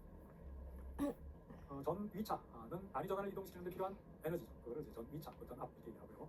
그걸 수식으로 표현하면 이와 같이 되죠. E에다가 DL. 전개를 따라서 어떤 거리로 접근하죠. 그 구간을 접근하면 전위차가 된다라고 했고요. 전위는 자유공간에서 무한 원점으로부터 단위 전하를 해당 점까지 전개와 반대 방향으로 이동시키는 데 필요한 에너지가 됩니다. 그래서 무한대에서 어떤 지점까지 전개를 거리에 따라서 접근해주면 그것이 바로 전위가 된다. 자, 보정장이라는 것은 전개 내에서 단위 전하를 일주시키면 그 경로에 상관없이 항상 0이 된다. 이렇겠죠. 그러니까 에너지를 내놓는 구간과 드는 구간에 있어서 그 양이 같다. 이런 식이고 이것은 키르호프의 전압법칙, 그 전압법칙의 원리에 해당된다. 이렇게 볼 수가 있고요. 등전이면은 거리의 변화에 따른 전위의 변화가 없는 면, 전위의 변화가 같은 지점을 연결하는 선을 등전이 낸다. 이렇게 됩니다. 이 교시 물질의 정기적 특성에 대해서는 먼저 물질의 구성 형태를 살펴봤는데 금속 결정을 만드는 화학적 결합 때 중요한 것은 자유전자가 많이 있어서 전기를 잘 통한다. 그러고요. 공유 결합은 서로 전자를 공유해서 결합하고 있기 때문에 정기적으로는 부도체에 가깝다. 부도체다 이렇게 생각하시면 되고요. 베이 결합도 이제 그런 베이 결합은 한쪽에서만 전자를 공유하고 나머지 한쪽은 그냥 붙는 거죠. 근데 그것을 서로 공유하는 거예요. 그래서 베이 결합하고 이것 역시 정기적으로는 부도체의 역할을 한다. 이온 결합은 양이온과 음이온이 정기적으로 이용해서 결합하는데 이것도 이온 결합되어 있는 것은 정기적으로 어떤 성질을 띠지 않고요. 이게 단지 용해되어 있습니다. 용해되어 있으면 이제 플러스 전기가 마이너스 띠게 되죠. 그럴 때 이온들이 이제 화학적으로 정기적 현상을 띠게 되겠습니다. 도체는 전개는 도체 표면의 법선 방향으로 향하고 도체 내부의 전개는 여기고요. 도체 표면에만 전하가 분포하고 도체 표면은 등전면이 된다. 왜냐하면 도체에서는 전하가 자유롭게 이동할 수 있기 때문에 등전면이 되겠죠. 유전체라는 것은 전기 쌍극자의 배열이 바로 유전체입니다. 전기 쌍극자가 이렇게 있는 거죠. 쌍극자가 있어서 이동은 하진 않지만 회전할 수 있는 그런 쌍극자가 있어서 유전체는 전기는 흐르진 않지만 정기적인 현상을 만들어내죠. 그러니까 전압을 가하면 안에서 정렬 분극이 되죠. 분극이 되고 그런 현상을 만들게 됩니다. 자, 분극이라는 것은 유전체 전압을 걸었을 때, 전기장을 가했을 때 쌍극자가 정렬한 것을 얘기하고요. 분극백과는 단위 최적당 쌍극자 모멘트들의 합입니다. 쌍극자 모멘트는 아래 식과 같이 정의가 되고요. 그 다음에 분극백과 P는 이피론 제로 카이 E가 되죠. 자, 그랬을 때 그 비례 상수 카이는 물질의 분극 정도가 되는 그런 상수가 됩니다. 자, 비유전율은 공기 중의 유전율에다가 비유전율을 곱해서 결국 전체 유전율을 나타내게 되는데요. 이것은 어떤 뜻을 가지냐면 전하 사이에 매질이 전개에 미치는 영향을 유전율의 역할이 되고 매질의 전하량 저장 정도를 나타낸다 이렇게 볼 수 있죠. 전기 에너지를 저장하는 그런 역할을 한다 이렇게 볼 수 있겠습니다. 전속 밀도는 표면에 전속이 통과하는 밀도죠. 다른 말로 하면 매질에 따른 전개의 세기의 편이다 이렇게 얘기할 수가 있습니다. 자, 유전체 특수현상 살펴봤는데요. 접촉 전기는 접촉시켜서 대전되는 그런 현상을 얘기하고요. 하이로 전기는 가열 또는 냉각시 극성이 변해서 대전이 되는 현상. 그리고 합전기는 인장 또는 압축했을 때 분극 변압이 발생해서 전기적인 현상을 띠는 그런 현상을 나타낸다. 자, 정전 용량 두 평행판 도체판 사이에 컴퓨터라고 하는데 그때 전압을 보여줬을 때 축전하는 능력을 이제 정전 용량이라고 하는데 C로 표현하고요. 그 판 사이의 거리에 맞게 판의 넓이에 비례하고 입실론 그 사이의 유전율에 비례하는 그런 값을 가지게 됩니다. 이것은 전압을 가하는 V가 있고 그때 충전되는 Q가 있을 때 V분의 Q가 바로 정전 용량이 됩니다. 이것은 쿨롬 퍼 볼트 또는 배럴 영역으로 쓰게 됩니다. 단위로 쓰게 됩니다. 자, 컨덴서의 전기 에너지, 저장되는 전기 에너지는 W는 2분의 1 QV로 됩니다. 자, 이렇게 해서 1주차 전기에 대해서 살펴봤습니다. 여러분들 이게 전기전자 정보통신 개론이기 때문에 개념을 잡는다 이런 관점에서 전체적으로 한번 살펴본 거기 때문에 너무 세부적으로 좀 그렇게 연연하지 마시고 적당히 외울 부분을 외우고 개념적으로 대략 이렇구나 이렇게 이해를 하시면 되겠습니다. 자, 그리고 이제 2교시에서는 자기에 대해서 계속해서 공부해보도록 하겠습니다. 수고하셨습니다.